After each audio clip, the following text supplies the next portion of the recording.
Hi, I'm Drew Hutchison. You're tuned to Local Bias. We come to you from the studios at Greenfield Community Television at 393 Main Street in Greenfield. It's a wonderful organization that has been home for Local Bias since 2006. And one of my favorite guests is with us today, Don Campbell of Northfield. Don, thank you for coming on the show. So what's interesting is a few minutes ago, I said to you, Don, what are we even talking about today? Because I think the last time you came on, you were talking about lead abatement. Could be. It could be. I know you did talk about that on one of the, but you're one of those guests who I have on because every time I ever come across you, let's say at Foster's Supermarket or something, we end up having a conversation and I walk away feeling that there's so much more that we could have talked about. But, the ice cream's melting, and but I always learn so much. So me too.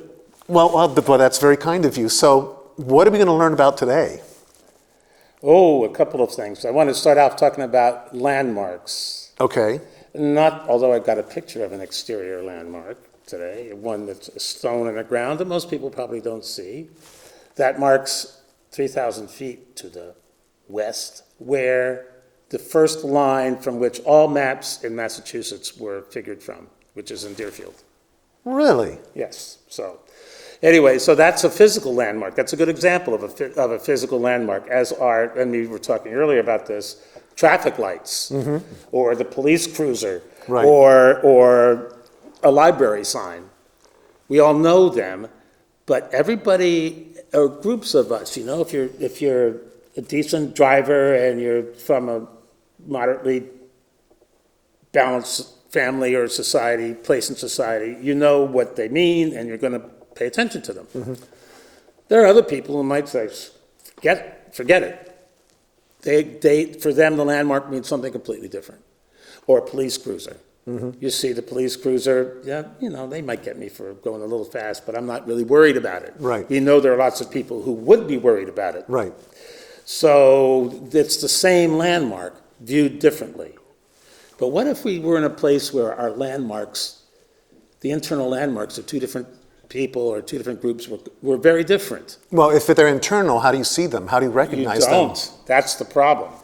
So, for instance, I've had experience with various indigenous groups here, especially the Haudenosaunee, Iroquois, most people would think of. And their regular day-to-day clothing and their use of English in the day-to-day world is just as good as ours. It's no different. You can't hear it.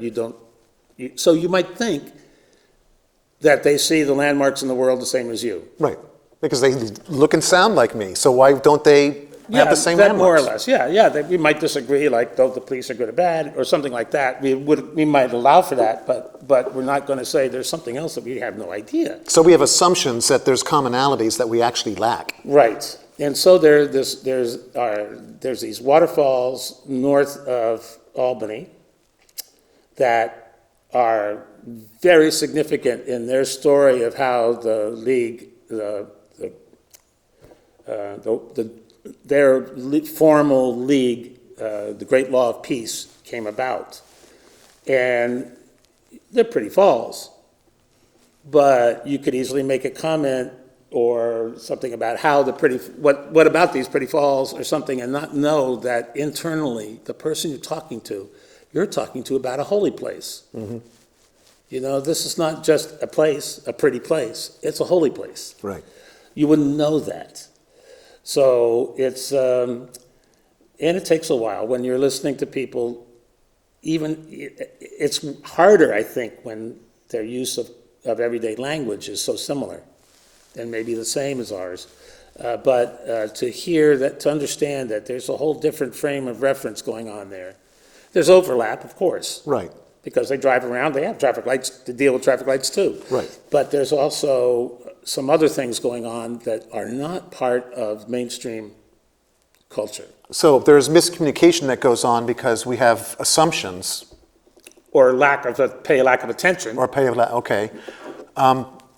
So what happens then? I mean, does somebody say something that they don't recognize is hurtful somehow? Or? Sometimes, and it depends on the person you're speaking with. Both of you, partly it depends on character at the end of it. Because if you know that you're dealing across like that, I mean, certainly folks like the Haudenosaunee or any minority group within our dominant culture has learned to deal with us. Right. And they may think, oh, well, he's just a bozo. And I leave it at that. But if you want to establish something deeper, it takes time. You need to figure out how to ask the questions. You need to find the other side that's willing to actually, I guess you'd say, vet you as a reliable person, Right. Respectful person, to start sharing some of the information bit by bit. It comes. And you've received a lot of this information. That's right. So have you received most of it through oral stories? Yes, most of it. I've done a lot of reading, of course, but it's because I'm a reader.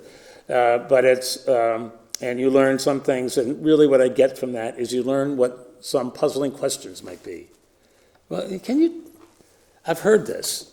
Is this right? Or was this written by one of us, one of the palefaces who didn't know what they were talking about? Which is often the case. Which is sometimes the case, yeah. Right. Sometimes it's not, sometimes it is, you never know.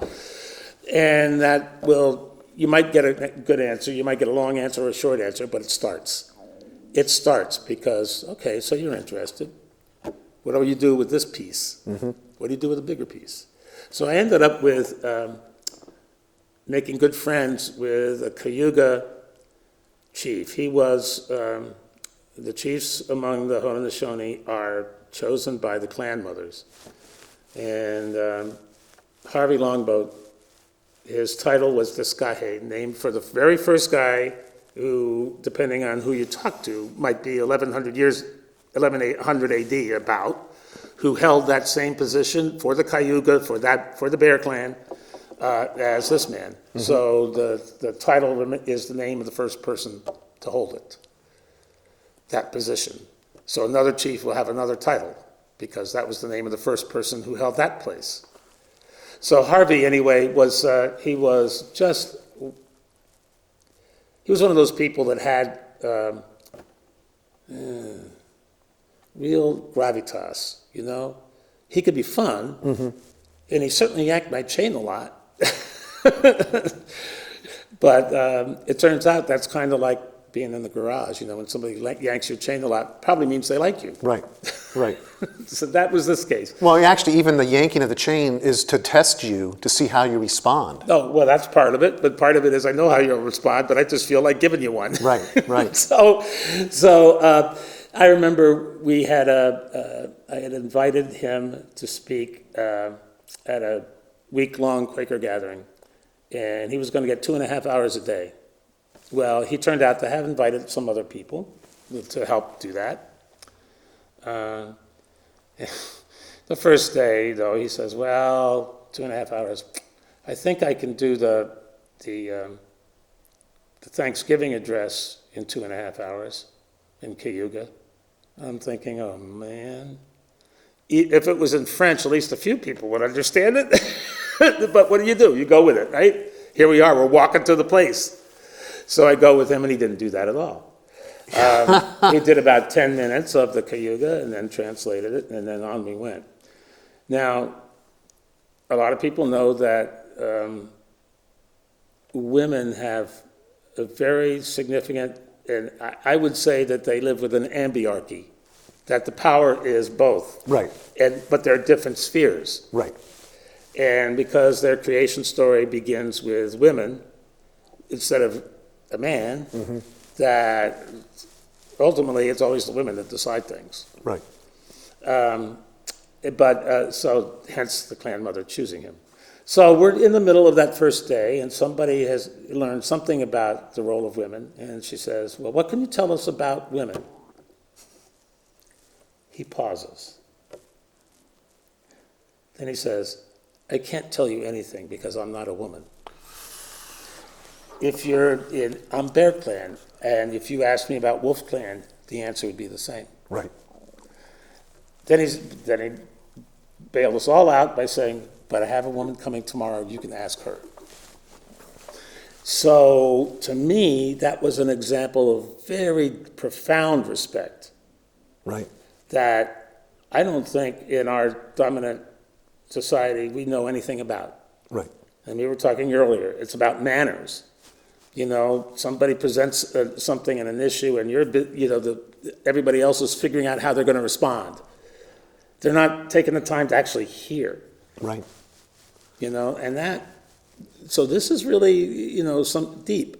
And the next day, yes, Norma Jean came. I can't remember her Haudenosaunee name. She was named for Marilyn Monroe, the English name. Okay. Her Haudenosaunee name meant something like holds the canoe. She had left the community and gotten a degree in counseling. And then she decided, she came back to the community and she realized that when she's counseling, she's holding the canoe for people. She's holding it steady. So, and then at some point she broke down in tears saying she had not been so listened to. There we are, Quakers are good at being quiet and listening. And we were especially good then because we really wanted to hear. And she broke down in tears and said, I've not been so well listened to except for my family and a few close friends. That put us in a place. I mean, it was real. There's cross-cultural stuff there. I still don't understand the whole thing. Mm-hmm. Well, you can only understand it from your perspective. In my experience. And your experience. I mean, we try to put ourselves in other people's shoes and have empathy and think about, well, what is that like? But thinking about what that is like and actually experiencing it are two different things. And that's why the respect is so critical, because you have to respect that you don't know. That's right. It's the other. You know, we talk about othering people, meaning treating them like they're less than or, you Right. know. There's a different way of thinking about it. They're like, you're an other person. You're a whole universe. What the hell do I know? Right. How do I, I should be curious and willing to listen and find out.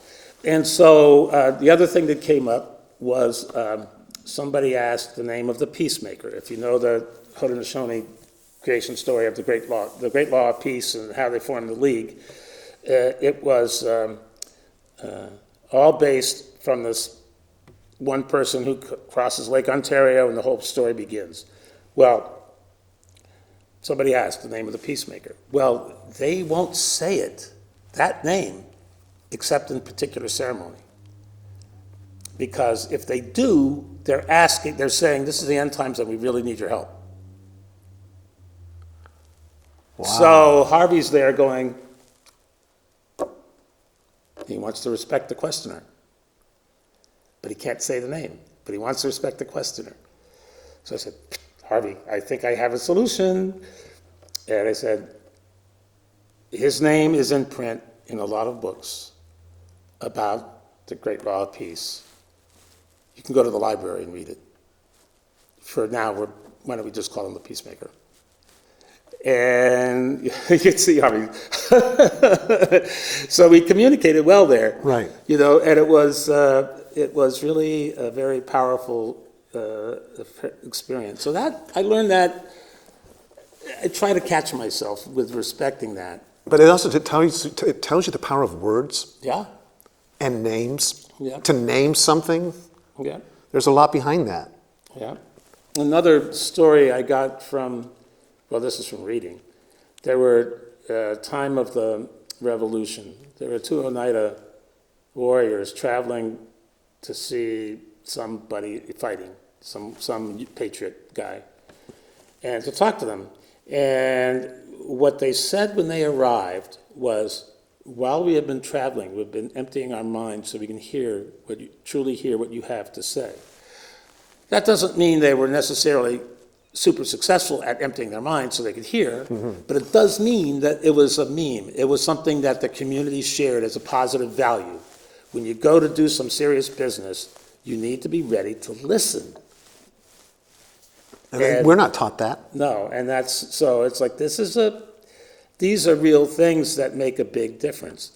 Another thing I want to say about them, I was listening to WAMC the other day. Oops, maybe I'm not supposed to say that, but I was listening to the radio, and these people were saying, first of all, there's never been a society where women were treated well and as equals. Not true. And, there was something else that they said like that, and it's like, well, no. The Haudenosaunee, they had a very fair thing. Again, at the period of the Revolution, somebody, I think maybe this was an English guy then, but he went to ask this famous Haudenosaunee warrior to participate with some battle. And the guy said, I can do that, but I have to ask the women first. But by the same token, so they have an what were you calling it? Not matriarchy, but an ambiarchy? Ambiarchy. But the women are capable of making poor choices as well, because humans are fallible. Right. But the idea is you filter it through, you get away from the hot-headed young warriors that want to... That's right. It works. I mean, there's a lot of things that are good about it, and they're following a very ancient tradition, and it keeps the balance. Now, was this common among all the Iroquois Yeah, tribes? that was the thing, and it still is among many of them. In fact, I asked my friend Harvey when he's sitting in council. They often would go, and the clan mothers would be there. Mm-hmm. They're not the ones doing the pontificating. Right. It's men that like to pontificate, so they go ahead and let the men pontificate, but they will step in if it's necessary. So they'll talk before about these are the things of business we are coming to cover. Yeah, we think, here's what we think we should say. What should be the take.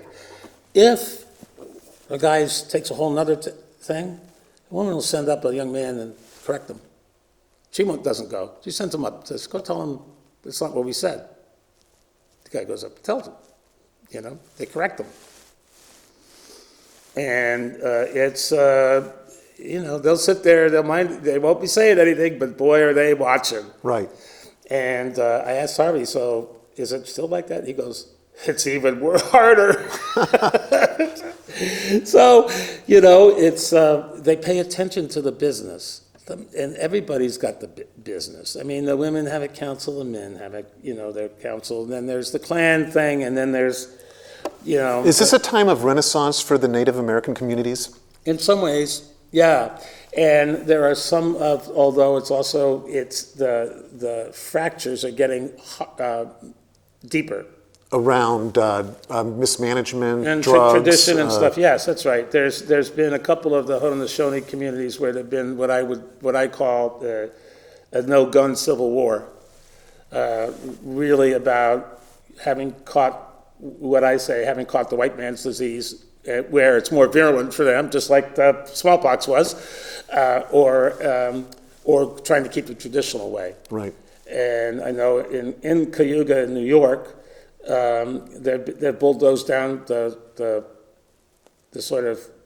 modernists have bulldozed down buildings that belong to the traditionalists. Really? Yeah. So it can get hot and like that. So it's not all kumbaya, come together. Not at all. Okay. And it's and what they've lost is now the ability to sit in council, because some people don't accept it. The modernists don't think that that's the way to govern. So they've caught our perspective too deeply, and there are those who still value the old ways and the old land, and Cayuga is in New York State. You get there and it's by all that big water, open National Wildlife Refuge. That's their home. That's what they're named for. Right. They know of that place incredibly deeply.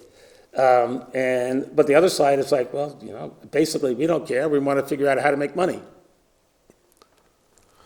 And it's happening all over the place. The hope is, for me, looking at people that I know there, that their core thing will continue. And it's amazing to me that they, Oneida had another situation, and I have some friends there, and they were, the traditionalists were like, telling me stories about what this guy wanted to do. The guy who started the casino, the Oneida Casino, was like not well appreciated. Okay.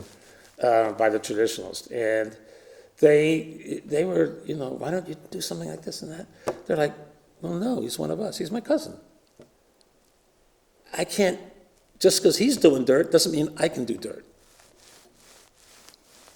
And then they said something to me about, when we look at you guys, and we're not dodging your bullets, figuratively these days, we actually feel sorry for you because you've lost more than we have. And I'm like, well, what a powerful thing to say. But the thing is, there are members of their own tribe, the modernists, who are fundamentally Left their way. They've left their way. They don't understand that they've actually given up something of such great. They don't understand the value of what they've given up. Maybe they don't. I don't know. I wouldn't put words in their mouth, Right. but or thoughts in their head. But I think that's probably true. That's what it feels Right. like. That's what it feels like. Yeah, yeah. And the whole Origin Peacemaker story. I got to tell you, it blew me away when I finally got it in here in my heart, because I'd known about it. Well, the summation of it all, getting all the 4 tribes, and then there's this evil sorcerer in the middle who had killed this one of the 2 people who were going around traveling together, the Peacemaker and his traveling companion, Hiawatha. This sorcerer had killed some Hiawatha's daughters, magically. And when they finally get and it was a woman who said, here's how to get him to cooperate with the great law, was to make him the convener of all the business. So it's the Tidal Daho among the Onondaga. We're going to have a council. He's the one who calls it. So is that because they're appealing to his ego? It's the wisdom of Chicken Sasa. Okay. I would think that's how it's easy to interpret it that way. Right, But anyway, but what happens? They come across the lake, they visit him, they say that, they make that, he accepts. And then Hiawatha, because he was a sorcerer, he had bent limbs, snakes were in his hair. It was, he was a really ferocious looking figure. And Hiawatha massages his limbs until they're straight, and combs the snake out of his hair. What forgiveness, powerful forgiveness. That was the foundation. And of course, people being people through the years have had all sorts of problems with it. But they still hold that format. Mm-hmm. There's grace in that story? There is. There is. It's not the story that I grew up with, but it's a story that I know and recognize, and at some point it hit me home. And now I feel connected to it in a real way, and I'm grateful for that. When did you first start having interest in all the Native American culture? Oh, probably when I was 16. Okay. And I went through probably a lot of phases that I know people go through still, well, a friend of mine said it most clearly. He said, I for a while I wanted to be an Indian. He says, and then I realized, no, I'm me. But I can love them. I can appreciate, learn from them, and interact with them, and maybe bring some of that home. It's just so interesting to me because, I remember growing up as a kid, and of course, they had the old cowboy movies. Yeah. And the cowboys were the good guys, the Indians were the savages. And yet when my brother and I used to play games, we always had the Indians were the good guys. And where did we come up with that? Because in our culture, I don't know that was being presented. Yeah, I don't know. It's just... You're just rebels, that's all. Maybe. Maybe. Rebel without a clue. Yeah, and what's also interesting is I have found from them, there's a couple of movies that we like and that they like. Okay. Pow Wow Highway. Never heard of it. Oh, yeah, that's a fun movie. And there's another one, I wish I could remember now. Smoke Signals. Oh, okay, really? They like those movies. Okay. Because they think they're fair. They think that's these are pictures of who we are, maybe a little bit overdrawn in one character or another, but this is our experience. Okay. Just like they like Tony Hillerman's books. They do, okay. Yeah, for the most part, they do. Now, but because that's particular to the Navajo, though. Right, that's right. And it seems like we have so many different Native American groups in this country, and they each have their own story. That's right. Where did they come from? How long have they been here? I mean, And you know what? Here's a funny thing. Oren Lyons, who's on Onondaga, I heard him speak one time, and he said, there was one time he was down in the Great Powwow, I think it's in Arizona, or maybe it's in New Mexico. It's huge. It's the biggest one in the nation. And he had the job of taking care of the elders, making sure they had what they wanted. And at the end of the powwow, the elders stayed up all night, and he was supplying the water, so they got to hear all this stuff. And they were sharing creation stories. And the creation stories are so completely different, one from another one.